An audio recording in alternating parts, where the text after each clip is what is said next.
அன்புள்ளம் கொண்ட நண்பர்களே, நமக்கு வெள்ளிக்கிழமை பொறந்தவங்களுடைய வாழ்க்கை எப்படி இருக்குன்னு பார்க்க போறோம். பொதுவா ஒரு நாளைக்கு எல்லா விதமான விஷயங்களும் இருக்கு. அதாவது திதி, நாள், நட்சத்திரம், யோகம், வாரம், கரணம் அப்படின்னு சொல்லி 5 விதமான விஷயங்கள் இருக்கு. ஸோ இந்த நாள் அப்படிங்கிறதும், வாரம்ங்கிறதும் ஒண்ணுதான். இந்த வாரத்துல இந்த நாள், அதனால ஒவ்வொரு நாளைக்கும் ஒரு கிரகம் ஆளுமை பண்றது. அதனால தான் அன்னைக்கு அந்த கிரகத்தினுடைய பேரா தான் அந்த வாரத்தை நம்ம அழைக்கிறோம். ஞாயிறு அப்படின்னா சூரியன், திங்கள்னா சந்திரன் அப்படின்னு. இப்போ அது மாதிரி வெள்ளிக்கிழமை அப்படின்னா சுக்கிரன். வெள்ளினா சுக்கிரன் இல்லையா? அதனால் வெள்ளிக்கிழமை அன்னைக்கு ஆளக்கூடியது சுக்கிரன். சுக்கிரன்னாலே அழகுணர்ச்சி. ஸோ அழகை நோக்கி போகக்கூடியவங்களா இருப்பாங்க. வாசனாதி திரவியங்களை யூஸ் பண்ணக்கூடியவங்களா இருப்பாங்க. ட்ரெஸ் சென்ஸ் நல்லா இருக்கும். ஈஸியாக காதலிக்கக்கூடியவங்களா இருப்பாங்க. இதெல்லாம் நல்ல ஆடம்பரமான வாழ்க்கையை விரும்பக்கூடியவங்களா இருப்பாங்க. பொதுவாக இவங்களுடைய இதை பார்த்தோம்னா பொதுவாக இவங்க இதை பார்த்தோம்னு வச்சுங்களேன், எனக்கு தெரிஞ்ச ஒரு நண்பர் இருக்கார். அவர் நல்ல வசதி. ஆனால் அவர் எங்கே போனாலும் வந்தாலும் பஸ்ஸில் தான் போவார். இல்லாட்டும் டூ வீலர் அந்த மாதிரி தான் மேக்சிமம் செலவு பண்ணாமல் தான் போவார். ஆனால் இன்னொருத்தர் இருக்கார். அவரோட வசதி கம்மி தான். ஆனால் எங்கே போனாலும் காரில் தான் போவார். ஸோ இது 2 பேருக்கு உண்டானதை நான் பார்த்துருக்கேன். என் நண்பர்கள் தான் 2 பேருமே. 2 பேருக்கு உண்டான விஷயங்களையுமே நான் பார்க்கும்போது சுக்கிரனுடைய ஆதிக்கம் நான் சொன்ன இந்த ஊர் வெள்ளிக்கிழமை பிறந்தவர். அந்த காரில் போகிறேன்னு சொல்லுவார், வெள்ளிக்கிழமை பிறந்தவர். ஸோ இது மாதிரி அவங்க வெள்ளிக்கிழமை பிறந்தவங்களுக்குன்னு சொல்லி ஒரு பிரத்யேக குணமும் ஆட் ஆகிக்குது அவங்களுடைய இயற்கையான. ஏன்னா இப்போ நட்சத்திரத்துக்குள்ள குணத்தோட சேர்ந்து இதுவும். அதனால தான் ஒரே நட்சத்திரத்தில் பிறந்தவங்க 2 பேர் இருந்தால் கூட அவங்களுக்குள்ள இந்த குணாம்சத்தில் சின்ன சின்ன வேறுபாடுகள் ஏற்படுறது இந்த மாதிரி அவங்க பிறந்த கிழமை, கரணம், யோகம் இதனுடைய பாதிப்போடு சேர்ந்து தான் அவங்களுக்கு அதனுடைய குணாம்சத்துல மாற்றங்கள் ஏற்படாது. அப்படி பார்க்கும் பொழுது இந்த வெள்ளிக்கிழமை பிறந்தவங்களுக்கு சுக்கிரனோட இதனால அழகுணர்ச்சி நல்லா இருக்கும். கலை சம்பந்தப்பட்ட விஷயங்கள்ல ஆர்வம் இருக்கும். நல்ல பாட்டு கேட்பாங்க, நல்ல மியூசிக் கேட்பாங்க, நல்ல ரசனை இருக்கும். கவிதைகள் எழுதக்கூடியவங்களா கூட சமயங்கள்ல இருப்பாங்க. பொதுவாக அழகை நேசிக்கக்கூடியவங்களா இருப்பாங்க. கலை ரசனைகள் இருக்கும். கலை சம்பந்தப்பட்ட விஷயங்கள நல்லா ஈடுபாடு காமிப்பாங்க. மென்மையான பேச்சு இருக்கும். காதல் உணர்வுகள் இருக்கும். நல்ல வாழ்க்கையை என்ஜாய் பண்ணி வாழணும்.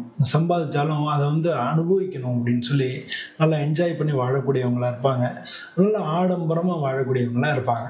இதெல்லாம் இவங்க. ஆனால் என்னன்னா இவங்களோட ஒரு பெரிய டிராபேக் என்னன்னா, இந்த மாதிரி இருக்க முடியலன்னா ரொம்ப கஷ்டப்படுவாங்க. அதனால எரிச்சல் வரும், கோவம் வரும், மற்றவங்களோட சண்டை போடுவாங்க. அப்போ இவங்களுடைய டோட்டல் தன்மையை மாறிடும். ஸோ இதெல்லாம் வெள்ளிக்கிழமை பிறந்தவங்களுக்கு இயல்பாக இருக்கக்கூடியது. பொதுவாக இவங்க வெள்ளிக்கிழமை பிறந்தவங்களுடைய கணவன் மனைவி உறவு நல்லா இருக்கும். பொதுவாக இவங்க காதலிக்கக்கூடியவங்களா இருந்தால் கூட அதெல்லாம் பிரச்சனையாகி தான் உங்களுக்கு தீரும். காதல் பண்ணக்கூட பிரச்சனை அப்படி தீர்ந்து சரியாக போயிடும். ஆனால் காதல் கொஞ்சம் பிரச்சனைகளுக்கு உட்பட்டது அப்படிங்கிறத புரிஞ்சுக்கணும். இது மாதிரி பொதுவாக பெண்களுக்கு இவங்க மங்கள பொருட்கள் இருக்குல்ல, அதெல்லாம் வாங்கி கொடுத்து அவங்களுடைய ஆசீர்வாதம் இவங்களுக்கு ரொம்ப ரொம்ப நல்ல பெரிய லெவலில் உதவி பண்ணும். பெண்களுடைய ஆசீர்வாதம். அது மாதிரி மகிழ்ச்சியாக இருந்தாங்கன்னா இவங்களுடைய இது வேறையாக இருக்கும். மன சோர்வாக இருந்தாங்கன்னா இவங்களுடைய தன்மை வேறையாக இருக்கும். அதனால் பேலன்ஸ் பண்ணிக்கணும். ரொம்ப ஓவர் மகிழ்ச்சியும் ஓவர் சோகத்தையும் இவங்க பேலன்ஸ் பண்ணி மீடியமாக பண்ணிட்டாங்கன்னா அவங்க லைஃப் நல்லா இருக்கும். குடும்பத்தில் உங்களோட பேச்சு திறமை மூலமாக எல்லாரையும் கனெக்ட் பண்ணிடுவாங்க. எல்லாருக்கும் எல்லார்ட்டையும் சம நிலைமையில் இவங்களுடைய உறவு முறைகளை வச்சுக்கிறதுக்கு இவங்க நல்ல புத்திசாலிகளாக இருப்பாங்க. பொதுவாக இவங்களுக்கு தொழில் அப்படின்னு பார்த்தோம்னா மேக்கப் ஆர்டிஸ்ட்டு, ஃபேஷன் டிசைனரு, கலைஞர்களாக இருக்கக்கூடியவங்க, சினிமா துறையில் இருக்கக்கூடியவங்க, நடிகர்களாக இருக்கக்கூடியவங்க, இசையமைப்பாளர்களாக இருக்கக்கூடியவங்க, ஓவியராக இருக்கக்கூடியவங்க, ஃபோட்டோகிராஃபராக இருக்கக்கூடியவங்க, அது மாதிரி பிஸ்னஸ் பண்ணுறவங்க, அது மாதிரி பொருளாதாரம், அதாவது ஃபினான்ஷியல் பேங்கிங்னு வச்சுங்களேன், குடுக்கல் வாங்கல் அதெல்லாம் பண்ணக்கூடியவங்க, அப்புறம் நகை வியாபாரம் பண்ணக்கூடியவங்க, அந்த ஆன்லைனில் பிஸ்னஸ் பண்ணுறாங்கல்ல அதெல்லாம் இவங்க இருப்பாங்க. பொதுவாக இவங்களுக்கு என்ன சிக்கனம்ன்றது தெரியாமல் செலவழிக்கக்கூடிய தன்மையாக இருக்கும். அதை மட்டும் அவங்க கண்ட்ரோல் பண்ண 5 ரூபாய்க்குள்ள பொருளை நீங்கள் 10 ரூபாய்க்கு 5 ரூபாய்க்கு செலவு பண்ண வேண்டிய இடத்துல 10 ரூபா செலவு பண்ணலாம். 5 ரூபா செலவு பண்ண வேண்டியதுல 50 ரூபா செலவு பண்ணால் அது ஆடம்பரம். அது சிக்கனமே தெரியாமல் ஓவராக செலவு பண்ணுறது. ஸோ அதனால் 10 டைம்ஸ் இது 2 டைம்ஸ் ரூ. 5 10 செலவு பண்ணுறது கொஞ்சம் நியாயம். அதே வந்து ரூ. 5 உள்ளதுக்கு ரூ. 50 செலவு பண்ணாங்கன்னா அது வந்து அநியாயம் இல்லை. அது வந்து பிற்காலத்தில் சேமிப்பே இல்லாத லெவலில் செலவு பண்ணுறது. அப்படி செலவு பண்ணால் கடன் வாங்கி அப்போ பழகிட்டாங்கன்னா அப்புறம் கடன் வாங்கி செலவு பண்ண வேண்டியதாக வரும். அப்புறம் கடனில் மாட்டிக்குவாங்க. அப்புறம் கடன் அடைக்க முடியாது. அப்புறம் அதுக்கு இஎம்ஐ கட்ட முடியாது. அப்புறம் இவங்களுடைய சொகுசு வாழ்க்கை இல்லை அப்படின்னா இவங்களோட நிம்மதியாக இருக்க முடியாது. இவங்க எல்லார்ட்டையும் சண்டை போடுறவங்களா இருப்பாங்க. வேலையில் கவனம் சிதறிடும். ஸோ இது மாதிரி எல்லாம் பிரச்சனைகளுக்குள்ளே போய் மாட்டிக்குவாங்க. ஸோ பொதுவாக வந்து இவங்க அது மாதிரி இவங்களை வந்து சமநிலைப்படுத்தி வச்சுக்கணும். அதான் உங்களுக்கு ரொம்ப முக்கியமானது. பொதுவாக வெள்ளிக்கிழமை அன்னைக்கு சுக்கிர பகவானை வணங்குறது ரொம்ப நல்லது.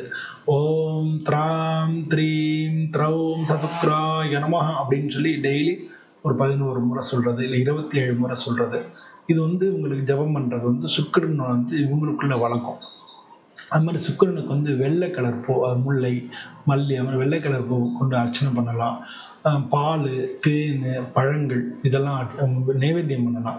இது மூணையும் கலந்து கூட பாலில் தேன் விட்டு பழங்களையும் நறுக்கி போட்டு அதை வந்து நைவேத்தியம் பண்ணி அதை 4 பேருக்கு கொடுக்கலாம்.